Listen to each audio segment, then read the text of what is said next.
अर्जुन खिड़की के पास बैठा ट्रेन के अंधेरे डिब्बे में चुपचाप बाहर देख रहा था। रात काफी गहरी हो चुकी थी। ट्रेन की खिड़की से बाहर सिर्फ काला अंधेरा दिखाई दे रहा था और बीच बीच में दूर किसी गांव की हल्की पीली रोशनी चमक कर गायब हो जाती थी। डिब्बे में बैठे ज्यादातर लोग सो चुके थे। किसी की हल्की खर्राटों की आवाज आ रही थी तो कहीं चाय वाले की आवाज कानों में गूंज रही थी।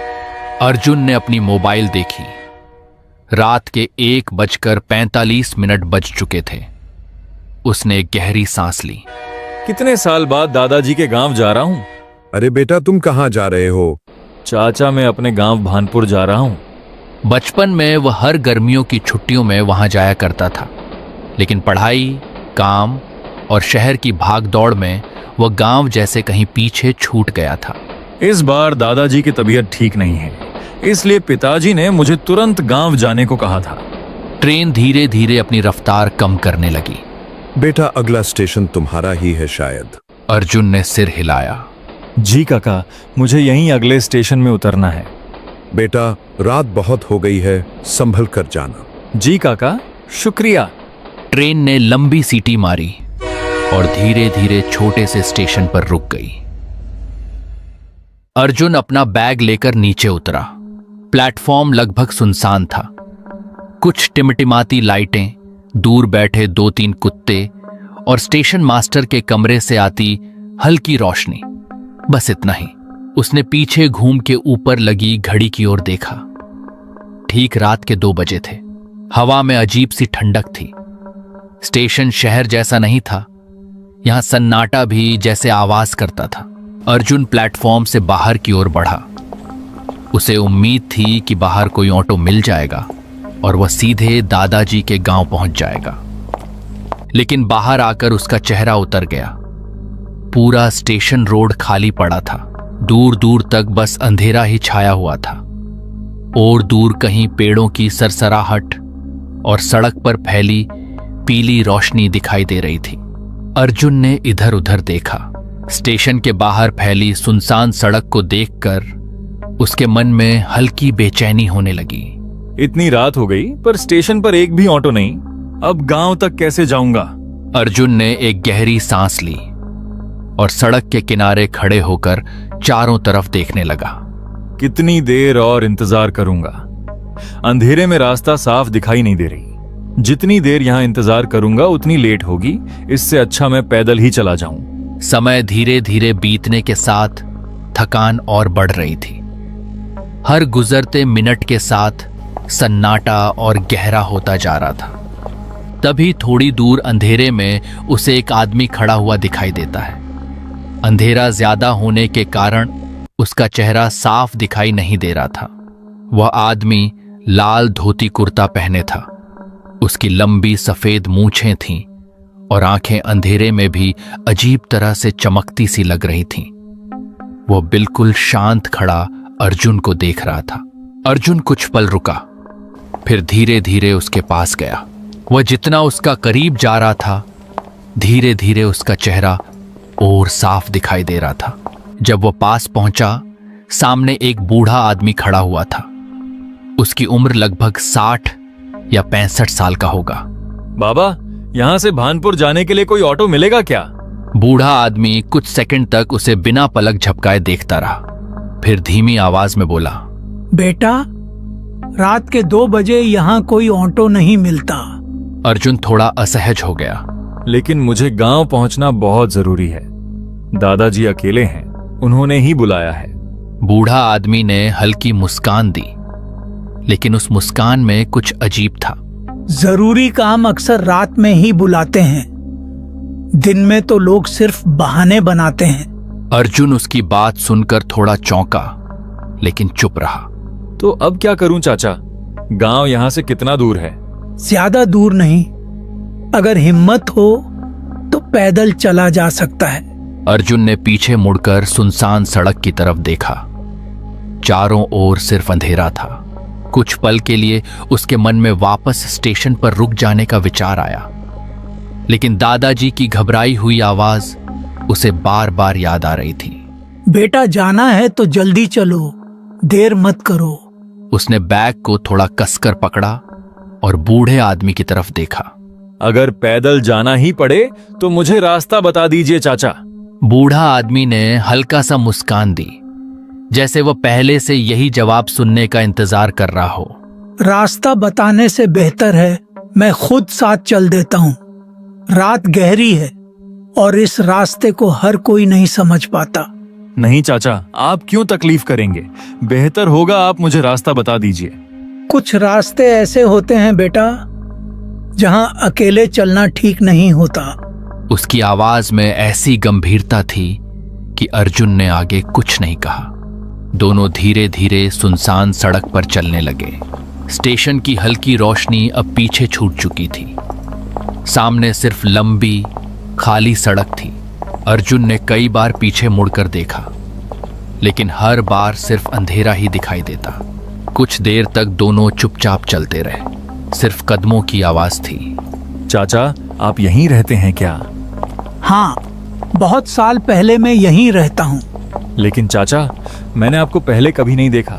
जो लोग देर से लौटते हैं वही मुझे देख पाते हैं। अर्जुन उसके जवाब को समझ नहीं पाया। उसने बात बदलने की कोशिश की। चाचा, मेरा गांव भानपुर है। दादाजी का नाम राम प्रसाद है, शायद आप जानते होंगे। बूढ़ा आदमी अचानक रुक गया। उसके कदम रुकते ही अर्जुन भी ठिठक गया। बूढ़ा आदमी ने धीरे से उसकी तरफ देखा। राम प्रसाद? जी चाचा, आप जानते हैं उन्हें? कुछ पल तक बूढ़ा आदमी चुप रहा। हवा और ठंडी लगने लगी। बहुत पुराने आदमी हैं। बहुत कुछ देखा है उन्होंने और बहुत कुछ छुपाया भी है। छुपाया? क्या मतलब? बूढ़ा आदमी फिर चलने लगा। कुछ बातें रात खुद बता देती हैं। इंसानों को बोलने की जरूरत नहीं पड़ती। अब अर्जुन के मन में बेचैनी बढ़ने लगी थी। दादाजी ने अचानक बुलाया। ये अजीब बूढ़ा आदमी और उसकी रहस्यमयी बातें, सब कुछ किसी अनजाने डर की तरफ इशारा कर रहा था। रास्ता अब और सुनसान हो गया था। दूर दूर तक कोई घर नहीं, कोई आवाज नहीं, सिर्फ हवा और कभी कभी किसी उल्लू की आवाज। चलते चलते अचानक दूर एक हल्की रोशनी दिखाई दी। अंधेरे के बीच वह पीली रोशनी किसी उम्मीद जैसी लग रही थी। चाचा, वहां वो क्या है? बूढ़ा आदमी ने बिना देखे जवाब दिया। चाय की एक पुरानी दुकान है। रात में भटके हुए लोग वहीं रुकते हैं। तुम भी चलो, चाय पीकर जाना। जैसे जैसे वो आगे बढ़े, वह जगह साफ दिखाई देने लगी। एक सुनसान मोड़ पर सड़क के किनारे टीन की छत वाली एक छोटी सी चाय की टपरी थी। बाहर एक पुरानी लालटेन टंगी हुई थी, जिसकी लौ हवा में कांप रही थी। सामने एक पुरानी लकड़ी की बेंच पर एक बूढ़ी औरत बैठी थी। उसके सफेद बाल बंधे हुए थे, चेहरे पर गहरी झुर्रियां थीं और हाथ में मिट्टी का कुल्हड़ था, जिससे वह धीरे धीरे चाय पी रही थी। बगल में एक पुरानी बेंच पर एक आदमी चुपचाप बैठा था, सिर थोड़ा झुका हुआ, हाथ आपस में जुड़े हुए और चेहरे पर अजीब सी गंभीरता। वो बिना हिले अर्जुन को देख रहा था। आओ बेटा, यही जगह है, बैठ जाओ।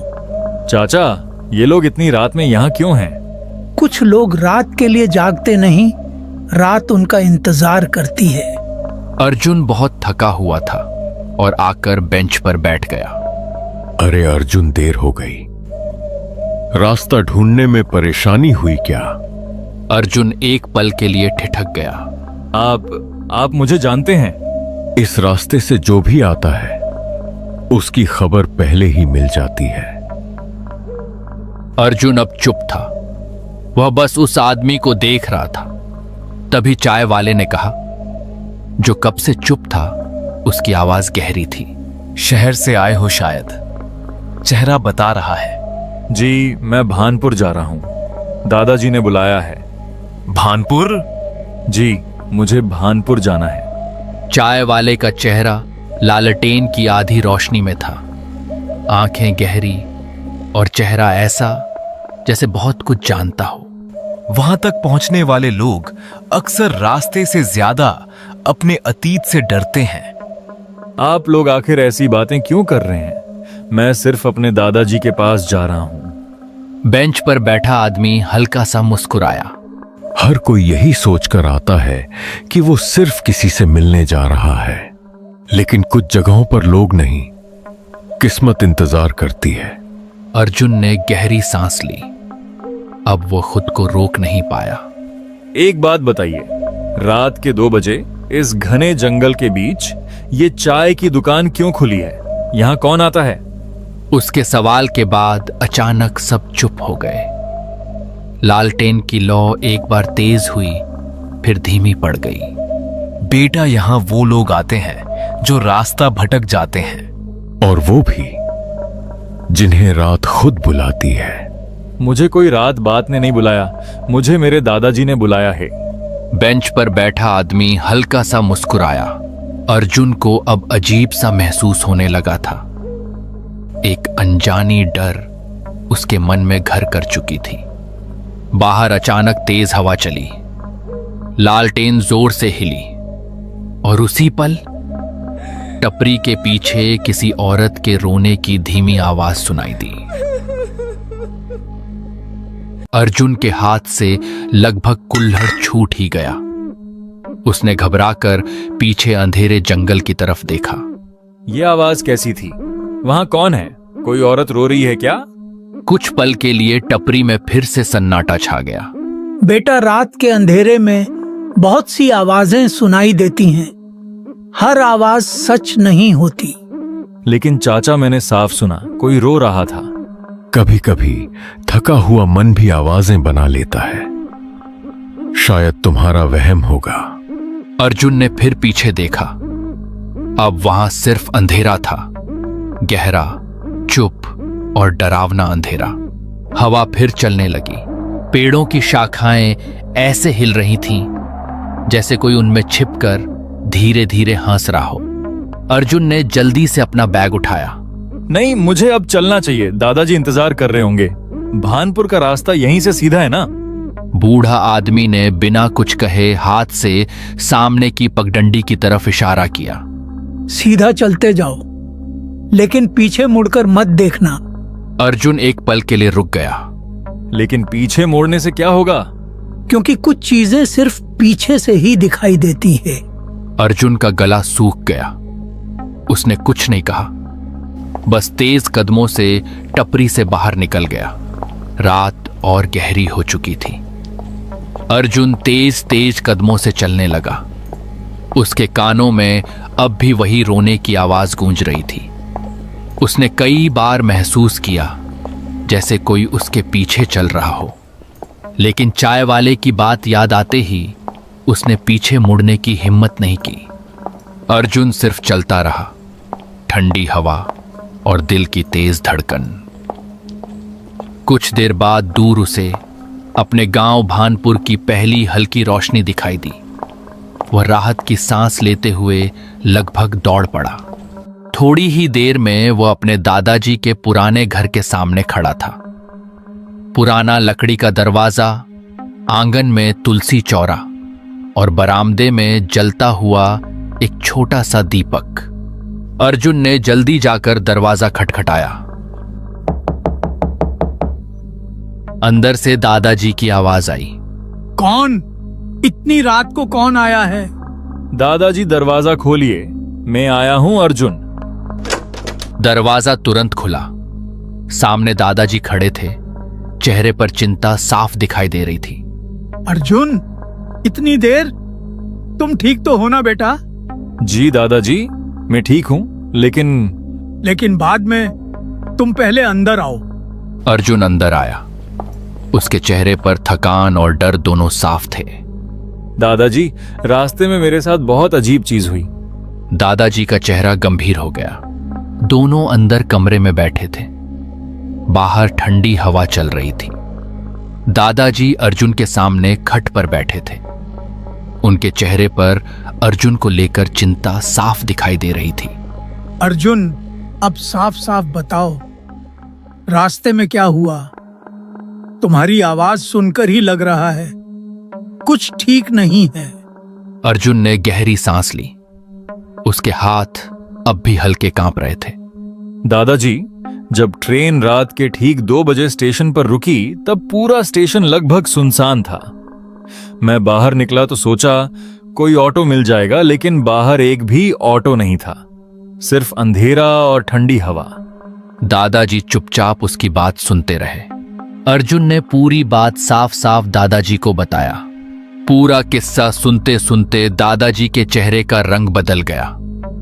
उनकी आंखों में साफ डर दिखाई देने लगा। कुछ देर तक वे बिल्कुल चुप बैठे रहे। दादाजी, आप कुछ बोल क्यों नहीं रहे? क्या आप उन लोगों को जानते हैं? दादाजी ने धीरे धीरे सिर उठाया। उनकी आवाज भारी हो चुकी थी। अर्जुन, उस रास्ते पर रात के बाद कोई नहीं जाता। लेकिन दादाजी, मैं तो उसी रास्ते से आया था। दादाजी ने तुरंत उसकी बात काट दी और सीधा खिड़की के पास चले गए। कुछ देर वो खिड़की के बाहर घने अंधेरे की तरफ देखते रहे। फिर उन्होंने धीरे से अर्जुन की तरफ देखा। अर्जुन, अभी रात बहुत हो चुकी है बेटा, और तुम काफी थक गए हो। अर्जुन चुपचाप उन्हें देखता रहा। इतनी लंबी यात्रा, फिर वो सुनसान रास्ता। जो भी हुआ उसके बारे में सुबह आराम से बात करेंगे। अभी तुम थोड़ा आराम कर लो। अर्जुन ने धीरे से सिर हिलाया, लेकिन उसके चेहरे पर अब भी डर साफ दिखाई दे रहा था। दादाजी, पता नहीं क्यों मुझे अब भी ऐसा लग रहा है जैसे कोई मेरा पीछा करते हुए यहां तक आया हो। अर्जुन, डर की वजह से ऐसा महसूस होता है। तुम ज्यादा मत सोचो। तुम अब जाकर सो जाओ। ठीक है दादाजी। अर्जुन ने अपना बैग नीचे रखा और बिस्तर पर लेट गया। लेकिन जैसे ही उसने आंखें बंद की, उसके दिमाग में फिर वही दृश्य आने लगे। सुनसान रास्ता, टिमटिमाती लालटेन और बेंच पर बैठा वो आदमी जो बिना पलक झपकाए उसे घूर रहा था। अर्जुन जल्दी ही बिस्तर से उठ गया। उसकी चेहरा देखकर लगता मानो उसका दिमाग किसी अनजानी डर से घिरा हुआ हो। उसने गहरी सांस ली और खुद को समझाने की कोशिश की। शायद मैं जरूरत से ज्यादा सोच रहा हूं। बाहर हवा की आवाज और तेज हो गई थी। थकान इतनी ज्यादा थी कि कुछ ही देर बाद उसकी आंखें भारी होने लगीं। धीरे धीरे वो बिस्तर पर लेट गया और कुछ ही मिनटों में अर्जुन गहरी नींद में सो गया। दिन भर वह दादाजी के साथ घर के छोटे मोटे कामों में लगा रहा। कभी आंगन में बैठकर बातें करता, कभी पुराने दिनों को याद करता। लेकिन उसके मन में एक और बात बार बार आ रही थी। मुकेश।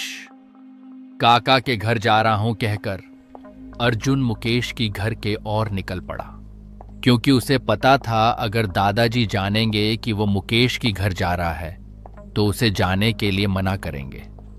क्योंकि कुछ साल पहले मुकेश की घर और अर्जुन के घर में कुछ कारण की वजह से बातचीत नहीं होती थी। मुकेश उसका बचपन का सबसे अच्छा दोस्त था। दोनों ने साथ खेलते हुए, साथ स्कूल जाते हुए और गांव की गलियों में घूमते हुए अपना बचपन बिताया था। कई साल हो चुके थे उन्हें आमने सामने मिले हुए। अर्जुन ने सोचा था कि वह दोपहर में ही मुकेश से मिलने चला जाएगा, लेकिन दिन भर कुछ जरूरी कामों में समय निकल गया। देखते देखते शाम होने लगी। आसमान में सूरज धीरे धीरे ढल चुका था। चारों तरफ शाम की अंधेरा छाई हुई थी। चलते चलते अर्जुन को पुराने दिन याद आने लगे। उसे याद आया कैसे वह और मुकेश बरसात में खेतों में दौड़ा करते थे, कैसे दोनों नदी के किनारे घंटों बैठे रहते थे। कितनी बार दोनों ने मिलकर गांव वालों की डांट भी खाई थी और फिर हंसते हुए भाग गए थे। उन यादों को सोचकर अर्जुन के चेहरे पर हल्की मुस्कान आ गई। मुकेश बचपन से ही भानपुर में पला बड़ा था। मुकेश जब छोटा था उसके दादा दादी का देहांत हो चुका था। अब वह अपने पुश्तैनी घर में उसकी पत्नी के साथ रहता था। कई सालों से उसके माता पिता शहर में काम करते थे। गांव के लोग मुकेश को शांत स्वभाव का मानते थे।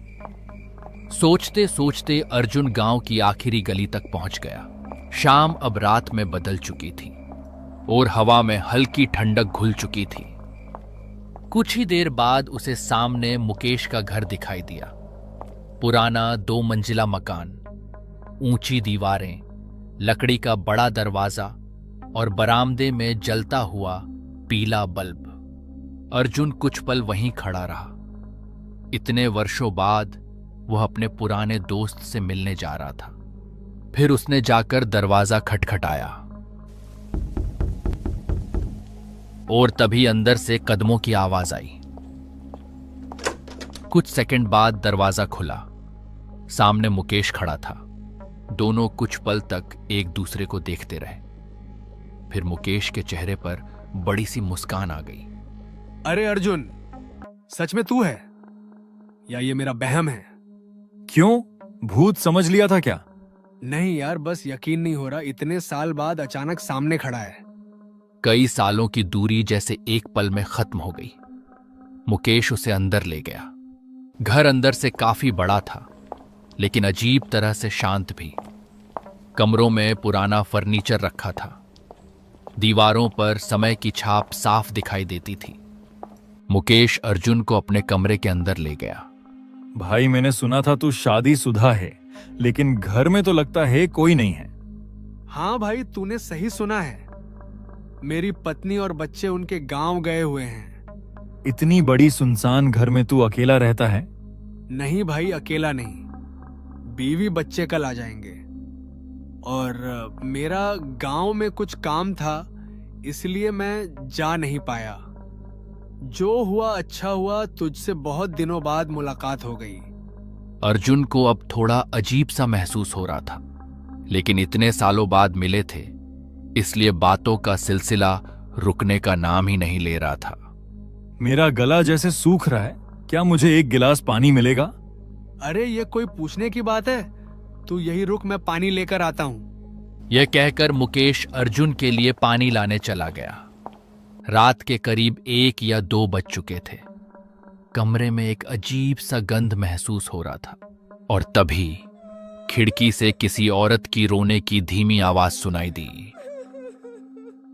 ये कैसी आवाज थी? अर्जुन धीरे धीरे खिड़की के पास गया।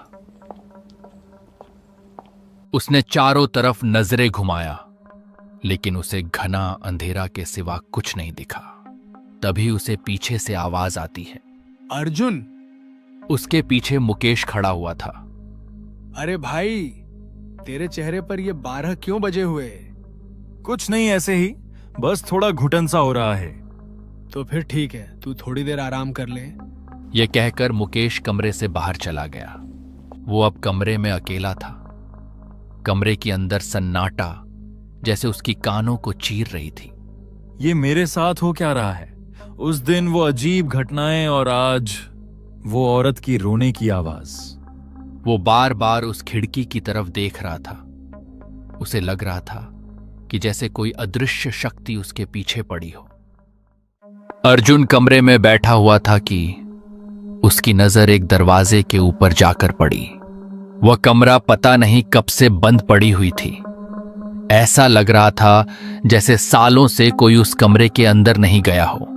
बाहर हवा की आवाज लगातार सुनाई दे रही थी। घर के अंदर अजीब सी खामोशी पसरी हुई थी। अर्जुन धीरे धीरे अपनी जगह से उठा। उसकी नजर अब भी उसी दरवाजे पर टिकी हुई थी। ये कमरा मैंने पहले नहीं देखा। वह कुछ कदम आगे बढ़ा। जैसे जैसे वह दरवाजे के करीब पहुंच रहा था, उसके मन में अजीब सी बेचैनी भी बढ़ रही थी। दरवाजे के हैंडल पर धूल जमी हुई थी। ऐसा लग रहा था जैसे सालों से किसी ने उसे छुआ तक न हो। अर्जुन का दिल थोड़ा तेज धड़कने लगा। उसने पीछे मुड़कर देखा। मुकेश अभी तक वापस नहीं आया था। पूरे घर में सन्नाटा पसरा हुआ था। अर्जुन कुछ सेकंड तक सोचता रहा। फिर आखिरकार उसने धीरे से दरवाजे को खोला। जैसे ही उसने अंदर कदम रखा, वह कुछ पल के लिए हैरान रह गया। कमरे की दीवारों पर दर्जनों पेंटिंग्स टंगी हुई थीं। अर्जुन ने थोड़ी राहत की सांस ली। उसे अच्छी तरह पता था कि ये पेंटिंग्स मुकेश ने ही बनाया है, क्योंकि मुकेश को बचपन से पेंटिंग बनाने का बहुत शौक था। स्कूल के दिनों में भी वह हर समय कागज और रंग लेकर बैठा रहता था। शायद ये मुकेश का निजी कमरा था। अर्जुन धीरे धीरे कमरे के अंदर आगे बढ़ा। जमे हुए धूल को साफ करके अर्जुन बार बार से पेंटिंग्स को देख रहा था। तभी उसकी नजर दीवार पर टंगी हुई 3 फोटो पर पड़ती है।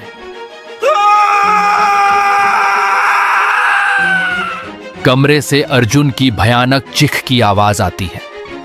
उसकी आंखें डर से फैल गईं। चेहरा बिल्कुल सफेद पड़ गया। डर के मारे वह पीछे हट गया। उसकी सांसें बेकाबू हो चुकी थीं।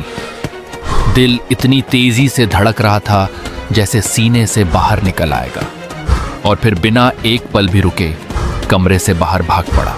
उसकी दिल की धड़कन इतनी ज्यादा थी कि जोर जोर से सुनाई दे रहा था। अर्जुन तेजी से गलियारे से दौड़ा। मुख्य दरवाजा खोला था। वो घर से बाहर निकल गया। पीछे से मुकेश की आवाज सुनाई दी, लेकिन अर्जुन ने पीछे मुड़कर नहीं देखा। वह बस भागता रहा।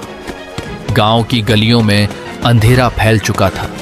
भागते समय रास्ता साफ दिखाई नहीं दे रहा था। कई बार उसका पैर पत्थरों से टकराया।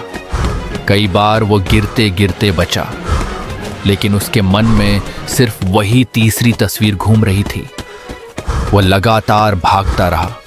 उसकी सांसें तेज हो चुकी थी। सीना बुरी तरह ऊपर नीचे हो रहा था।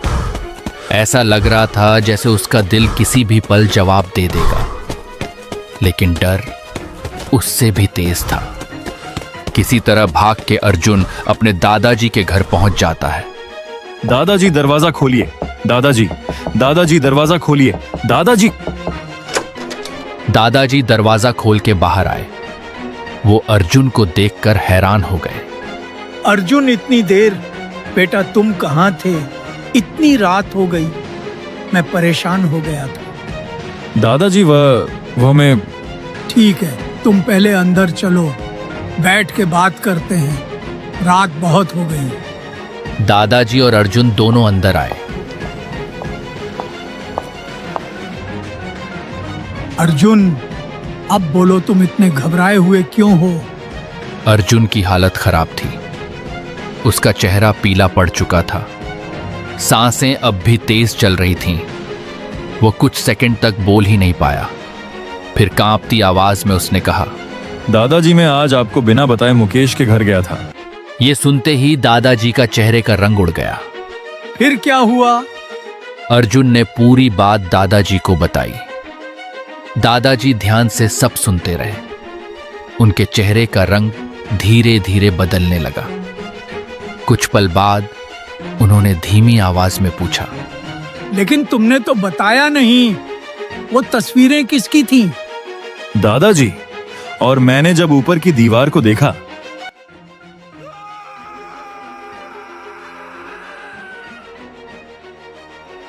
और दादाजी मैं वहां से जल्दी भाग आया।